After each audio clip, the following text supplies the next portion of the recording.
Elon Musk is completely in over his head. I mean, being given the keys to a platform that is able to share information, perhaps faster than anything else in mankind's history, is a huge responsibility that should not be taken lightly. If you're someone who is very sensitive to being made fun of, or someone who has no experience with operating a mass communication system like this might not be the gig for you. And every single day since Elon took over, he has proved that this is not the gig for him. As you probably know, Elon wants to charge $8 a month for Twitter Blue, with the added feature that Twitter Blue comes with guaranteed verification. Anyone not willing to pay that $8 would be completely ineligible for verification, even if you were already verified. Now, I already talked about how it makes no sense to charge users for verification, given how the point of verification is to protect users from being scammed by those using the platform. You could check out a better explanation here if you want. But even further, Elon said in a conference that he was planning on suppressing tweets from people who weren't verified, saying you would have to scroll very far in order to find those people. He also insinuates that anyone not willing to pay for verification isn't willing to because they are either a bot or troll.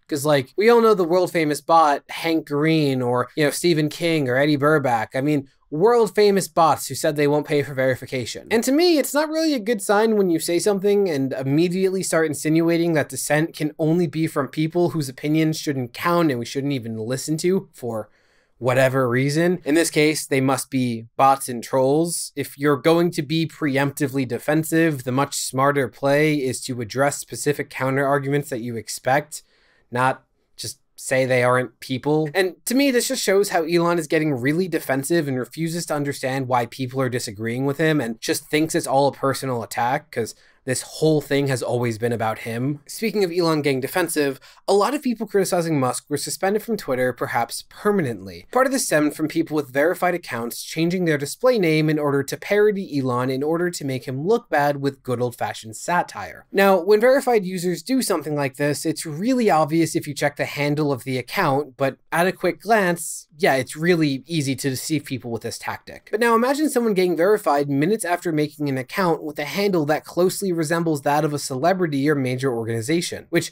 again is why it makes no sense to open this up to everyone.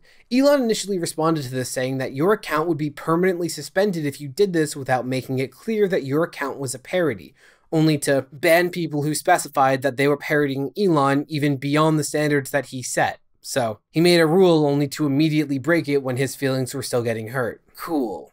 There were also multiple instances of major announcements for different communities being made on Twitter on fake verified accounts and spreading for hours unchecked before Twitter was able to respond and take down the fake accounts. And that disinformation was a lot easier to spread thanks to those accounts being given very real verification badges. And this whole thing is especially ironic when you consider how much Elon insisted he was going to protect comedy under free speech, and now he has a problem with possibly the most popular form of online comedy, parody, once it's at his expense. He also said that changing your display name would result in losing verification, which I think just shows a gross misunderstanding of Twitter culture, because as Hank Green notes, comedically changing your display name is a very popular part of Twitter culture. Now, is it necessary? No, but having a platform-wide culture is really important if you want users to feel connected to it in the long term.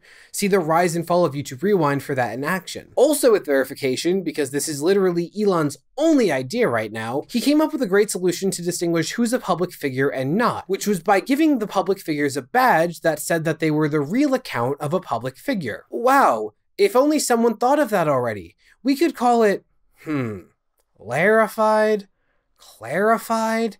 Elon Musk is a moron-lified? Yeah, I gotta say, my favorite thing about my commentary has always been how subtle it can be, But yeah, in all seriousness, his response to ruining verification was to reinvent verification. And this solution was so bad that it was removed within a few hours, because it seems Elon is finally realizing how bad of a position he's putting himself in. Except now the paid verification model is in place, meaning that Elon can't just go back to the way it was before. I don't know if he's stuck with this system for a month or maybe longer, but he is officially taking money in exchange for a verification badge, so he can't just undo that without a lawsuit. So Elon's current solution, which seems to further support that he's having regrets, is clicking on someone's verification badge will tell you how they obtain their checkmark, which is just re-implementing what Elon called a hierarchy of lords versus peasants by once again separating public figures from us common folk. Or just maybe, that was never what verification was about. And within just 12 hours of me recording, updates have already happened. 1, the official badge is back, and 2, you are no longer able to pay for verification, but if you have already paid for verification, you get to keep it for now. But it looks like Elon Musk is heading in the direction of Twitter Blue having its own checkmark, which is fine and honestly the best solution here since he refuses to admit he's wrong, and now he has to avoid being sued for false advertising, right? But even then, I wonder if he'd still be liable for a lawsuit because he specifically marketed how you wouldn't be able to tell the difference between a public figure and regular person. What's that? More issues with Twitter? Sure. The notifications of literally every public figure is now broken since all verified people receive top priority in their notifications instead of just verified people who were verified because they were public figures. Which, if that doesn't seem like an issue, do you think it's more important that Ludwig know that Billy from Kansas tweeted at him than Pokimane, someone that can affect his career and is a colleague of his? Like, yeah, when you have a job based on maintaining a public following, it's really important to know how other people with similar followings are engaging with you. And of course, in this chaos, misinformation and slanderous impersonation is now running rampant on verified accounts, but all Elon cares about is bragging about Twitter's increased engagement because he literally does not care if people are scammed or misled on his platform,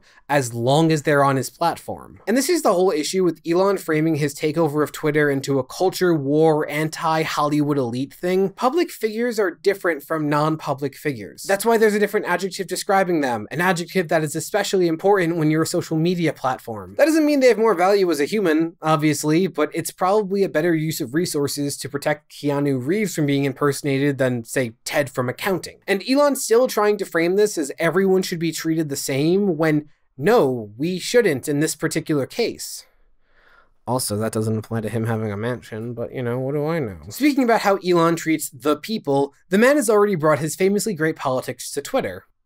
Yay! First, he endorsed the Republican Party on Twitter for the midterm elections, hiding behind the enlightened centrist, both sides are the same rhetoric that we're all familiar with. Yeah, guys, it's totally about, balance of power. It has nothing to do with the fact that Republicans have stood behind him for years now and are his most vocal supporters while promising him tax breaks.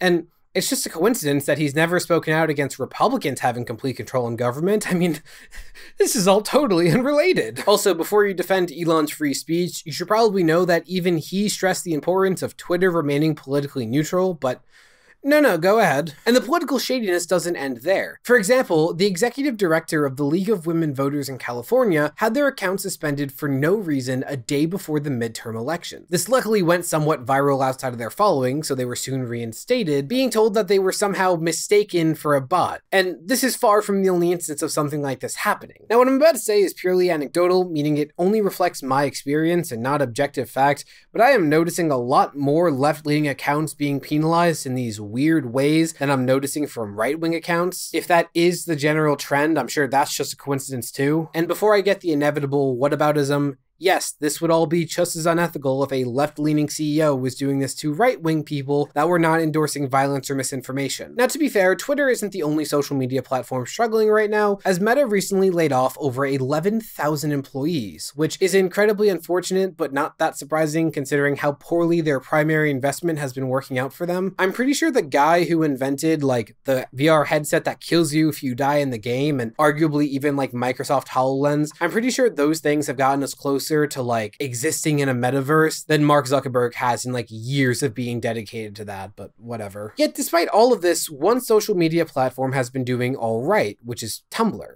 Basically, Tumblr is using this bad press for Twitter to try to make its comeback. You see, Tumblr had a huge decline in viewers after making the decision to ban adult content in 2018. Recently, they've decided to unban tasteful adult content. And a lot of people seem to be flocking to the site, including Ryan Reynolds and Linda Carter, leading people to ask if this is going to result in Tumblr beating Twitter out and rising back to the top. Which, I mean, no. It won't, but it will be interesting to see if this does lead to a resurgence in its popularity, as interest in Tumblr is at a 12-month high, though not by much. Let's quickly go through the last few pieces of Elon nonsense. He alluded to plans to sue the people that protested Twitter for using the very First Amendment rights that Elon is supposed to be a champion of. Weird, it's almost like he keeps contradicting his core values as soon as they don't work in his favor. He's been tweeting nonstop about how he just doesn't care about the criticism against him, which is why he won't stop talking about it. Elon is also apparently so desperate to monetize Twitter that he's putting the privacy of its users at serious risk in order to make more money, and these risks are opening the company to billions in legal fees, according to one of Twitter's very own lawyers. Elon also asked some of the people he fired from Twitter to come back within hours, apparently firing some by accident, which shows just how careful Elon is when taking a peasant's ability to secure a livelihood. Speaking of peasants securing a livelihood, fun fact, YouTube thinks that across my entire channel, there is one video that you're going to get the most out of, and it's going to appear right here. So maybe check it out after leaving a like, because what have you got to lose, right? And with Twitter's downfall seeming more likely than ever, I'm just really glad that YouTube is the platform I chose to make content for, despite its flaws. Because, it's not like Twitter is the only other platform I've put any effort into building a following on, and only now I've had some mild success with, because, that would really suck for me, right? You should still go follow me on Twitter, though. Bye!